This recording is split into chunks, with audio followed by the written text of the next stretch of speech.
Yes.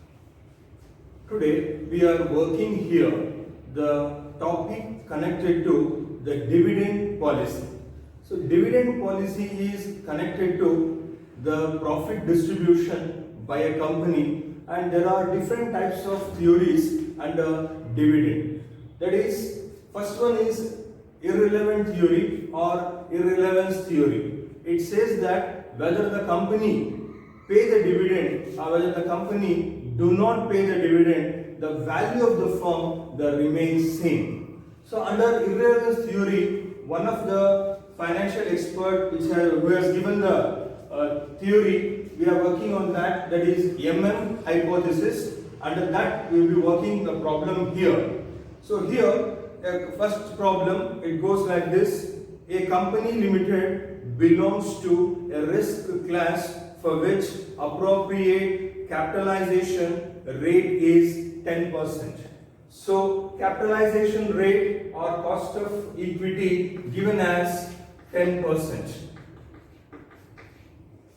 Next, it currently has outstanding 5,000 shares selling at rupees 100 each. The company is having number of shares at present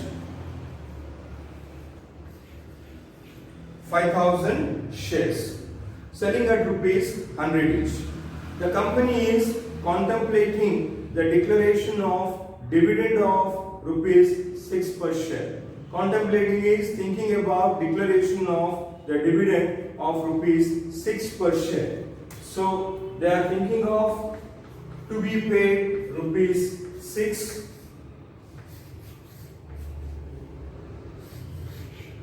per share at the end of the current financial year.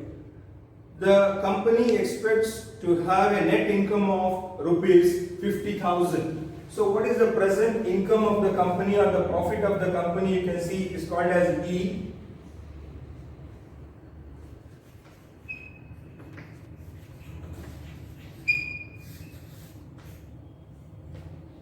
Then has a proposal for making a new investment of rupees 1 lakh. The company also planning to invest again. So investment required is taken as I, rupees 1 lakh. Show that under hypothesis, the payment of dividend does not affect the value of the firm. So we will be working the problem now under theory, irrelevance theory. So it says whether the dividend is paid or not, the value of the firm remains the same. So here I will take the first one, calculation A, when the dividend are paid. Dividend paid is D1 rupees 6.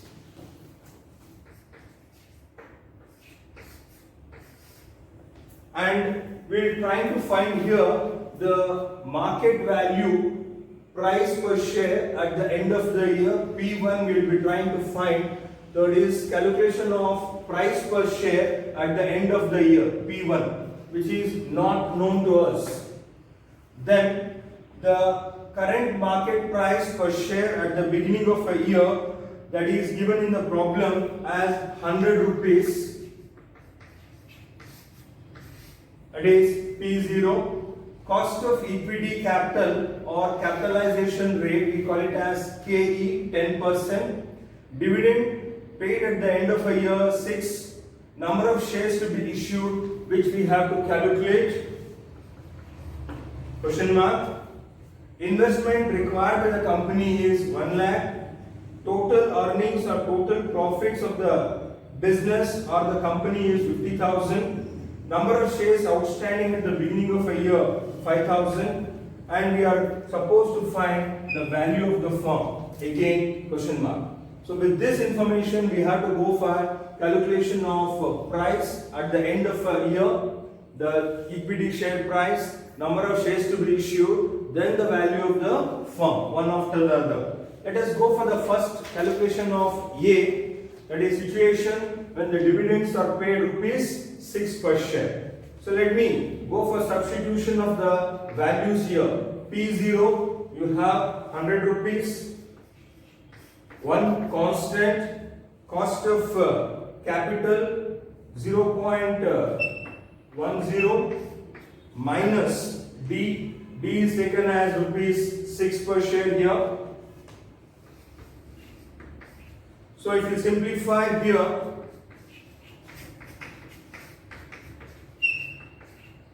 you are going to get P1 value per share, that is 104. The price per share at the end of the year will be 104 after declaring a dividend of rupees 6.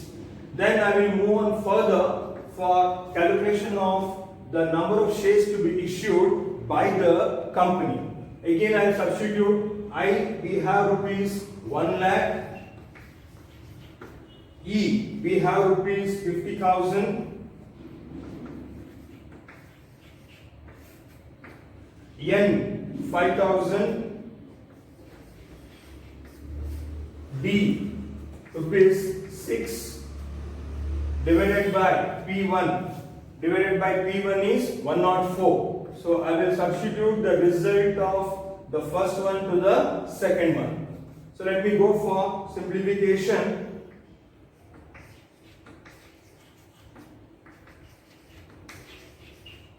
50,000 minus 30,000 divided by 104. So 80,000 divided by 104. M is equal to 769.23 shares.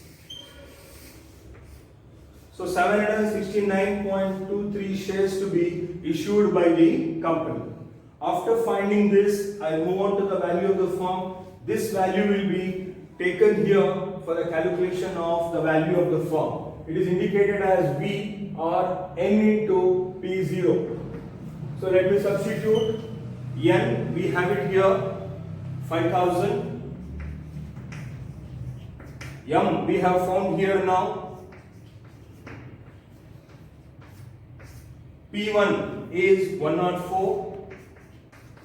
Minus I is 1 lakh rupee. E, again we have here 50,000. 1 divided by the cost of capitalization. So let me go for simplification.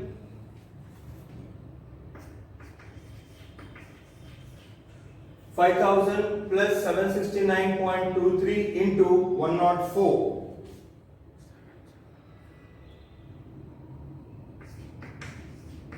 It comes to rupees 6 lakhs minus 50,000. So 5 lakh 50,000 divided by 1.1.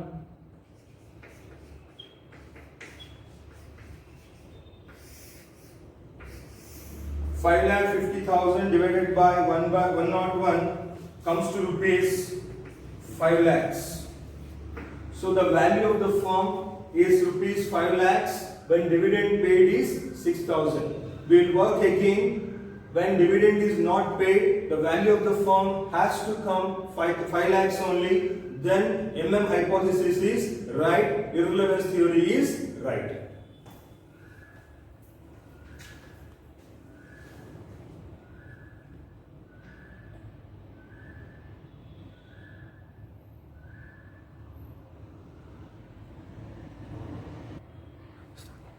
Now we will go for the part B. So what is part B? That is when dividends are not paid. When dividends are not paid means the D1 is 0. No dividend is paid. So you can have, look here, dividend paid is 0. All the remaining information remains same. Only thing is we are changing into part B. When dividend is not paid also, what will be the value of the firm? So here, let me continue from the step 1 as usual. So starting from here, P0, 100 rupees, 1 constant, 0.1, D is 0. D is 0. So when we simplify here, so So it comes to 110 rupees. Step 1, we have got the price per share at the end of the year 110. This value will carry over to the second step, that is number of shares to be issued. I remains the same 1 lakh, E remains the same 50,000 minus 5,000 remains the same, but D is 0. Please observe, D is 0. P1 is the new value here 110. So let me simplify here further. 5,000 into 0 is 0, so 50,000 as it is. So 1 lakh minus 50,000 is 50,000 divided by 110. So what is the number of shares here in this situation will be 454.54 shares. So when the dividend is not paid, number of shares have changed 454.54. Then I move on to the value of the firm calculation. So here N is again 5,000 original. M is a new one here, 454.54 into P1, the new value here 110 minus I. I is same as earlier 1 lakh, E as it is old one 50,000. So 1 plus cost of capital 0.10.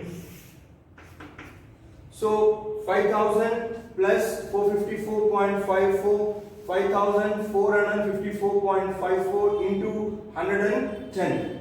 It comes to totally minus 50,000, 5,50,000. So 5 lakhs minus 50,000, it comes to 5,50,000 divided by 1.1. This comes to again 5 lakh rupees, the value of the firm. So as you can see, where the dividend paid, then also A category, what we have done, A part 5 lakh rupees. When we have done B part, when dividend is 0, then also value of the firm is 5 lakhs. With this we can understand whether the dividend paid situation or not paid situation, the value of the firm remains at rupees 5 lakhs only. It proves the irrelevant theory and MM approach.